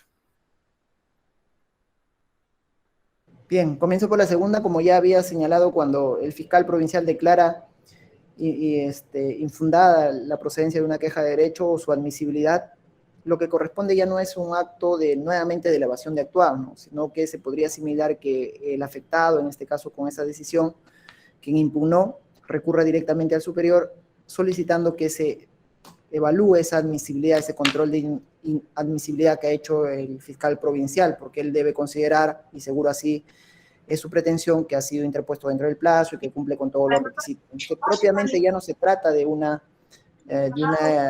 impugnación contra la disposición que está negando el recurso, ¿no? Sino ya se podría asimilar como una denegación que considera indebida. Y respecto al segundo tema, claro, es lo que veníamos hablando, ¿no? Es necesario que un defensor público, un defensor del imputado esté presente en una diligencia donde todavía no tenemos imputado, o sea, esta contradicción, no tenemos imputado y estamos haciendo la visualización justamente para verificar. Considero que no, como dije con la casación de la Corte Suprema también, que se podría hacer. El fiscal es la autoridad que dirige la investigación conjuntamente con la policía. O sea, no hay tampoco un tema de que total desconfianza, que el fiscal es un particular, no, es el principio de oficialidad, ¿no? El fiscal es la autoridad que dirige esa investigación, regido por el principio de legalidad, objetividad y todo lo demás. Entonces, no sería necesario en esos casos una presencia del abogado. Además, diríamos, ¿a qué imputado está defendiendo? No hay un imputado. Pero luego sí coberturar ese derecho, ¿no? de la defensa. Si luego se identifica al imputado, bueno, se podría volver a visualizar el video con su participación de su abogado, darle toda la facilidad para que pueda visualizar esa acta que se ha hecho de la visualización y todo lo demás. Entonces no hay ningún problema en ese aspecto. Muchas gracias, doctor. Le hago la siguiente consulta, por favor, las dos últimas preguntas. Luis Alberto Reyes Rodríguez nos dice lo siguiente. ¿Cómo debe entenderse la flagrancia delictiva en delitos permanentes y delitos instantáneos? ¿Se puede intervenir en delito flagrante en ambos casos? El tema de la flagrancia es lo que la Corte Suprema ha trabajado muy bien en ese acuerdo plenario de proceso inmediato, ¿no? Que es flagrancia, y flagrancia es lo evidente, lo que se ve. La flagrancia dice no se investiga, no se busca, no, sino lo que está, ¿no? Viene de flama incluso, ¿no? Lo que es patente en ese momento. Entonces, sin importar el tipo de delito, si es un delito de Estado, un delito permanente, un delito instantáneo, podemos encontrar el tema de la flagrancia, identificarlo. E incluso más aún cuando hay estos temas de tipos de flagrancia que han sido establecidos en el Código Procesal Penal, en el 259, y que también el Tribunal Constitucional ha trabajado y la Corte Suprema también ha trabajado muchísimo, no solamente una flagrancia estricta, ¿no? Que sería justamente que el imputado es descubierto justamente cometiendo el delito, y ahí podríamos hablar de un delito permanente, claro, es descubierto justamente cometiendo el hecho delictivo y se mantiene ese estado de flagrancia mientras la persona continúa en ese estado, y un delito instantáneo inmediatamente que esté cometiendo el hecho delictivo, ¿no? Y e incluso luego también trabajar con los otros temas de flagrancia, la cuasiflagrancia, la flagrancia presunta y todo lo demás, que engloban este concepto amplio de flagrancia. Bueno, acá tengo otra consulta muy interesante de Martín Antonio Barayucra y se lee así. En los actos de investigación preliminar referente a los plazos de investigación regulado en la norma adjetiva y casaciones, cuando se investiga contra los que resulten responsables, ¿se tiene que resolver dentro del plazo señalado por la ley o puede emitir disposiciones fundamentando un plazo mayor? Es lo que había también señalado utilizando la jurisprudencia del Tribunal Constitucional, ¿no? El derecho al plazo razonable, que está asociado justamente a estos límites que se pone de plazos en el Código Procesal Penal, que garantiza, como dije, la arbitrariedad, o que proscribe la arbitrariedad del Ministerio Público, que proscribe lo que el Tribunal Constitucional llama la sospecha permanente, es decir, que en estado indefinido una persona puede ser investigada, justamente está residenciada como garantía a una persona, ya sea natural o jurídica. Si es una investigación donde no hay imputado, o sea, es una investigación por un hecho delictivo, considero que no se estaría afectando ese derecho al plazo razonable. O sea, ¿quién podría reclamar la afectación a ese derecho al plazo razonable? Al menos no desde que luego se incluya un imputado, ¿no? Esa es la figura central, ¿no? Porque sí, la víctima podría decir, bueno, necesito un pronunciamiento, pero si hay actividad permanente del fiscal, hay actividad de la autoridad judicial dirigida, diríamos, no hay interés de la víctima que solicita que cese esto. Más bien se está haciendo en su interés. O sea, interés entendido como un estado de necesidad que la víctima tiene para interponer un recurso, ¿no? Y en caso que se identifica luego un imputado, pasado mucho tiempo, superado estos plazos de diligencia preliminares y se le incorpora a la investigación, entonces yo creo que perfectamente podríamos argumentar y defender esa posición desde el ámbito del Ministerio Público, decir, desde este momento que se computa, desde este momento tengo una persona identificada a quien le estoy atribuyendo cargos y de aquí que empieza a correr tu plazo de las diligencias preliminares. Pero a veces lleva también a ciertos abusos que se ha identificado ya y que han identificado los abogados y que siempre lo resaltan, que es decir, el Ministerio Público inicia una investigación contra los que resulten responsables, a pesar de tener ya sospechas de quiénes son los responsables. No lo incluye nada más en la investigación y hace una amplia investigación en ese sentido, y luego incluye a los imputados cuando ya tiene casi toda la información acopiada, pues no solamente para darle esa formalidad de decir, ya estás incluido como imputado y ahora tenemos más plazo incluso para seguirte investigando. Entonces, ahí también hay un tema de que seguro que se tiene que, esas irregularidades tal vez proscribirlo. Si hay una persona ya que es sospechosa del delito, se le tiene que incluir, se le tiene que dar todas las garantías. El fiscal es el primer defensor de la legalidad, es el primer defensor del derecho de defensa del imputado, ¿no? Entonces, ya he conversado sobre este tema, ¿no? O sea, es una garantía que está en función a la persona y desde ahí tendríamos que empezarlo a computar. Nuevamente agradecemos a nuestro ponente invitado, al Dr. México, a la presidencia de la Junta de Fiscales Superiores y a la coordinación académica del Distrito Fiscal de Lima Norte por hacer posible este tipo de actividades. Con esto damos por concluidos el evento. Muy buenas noches.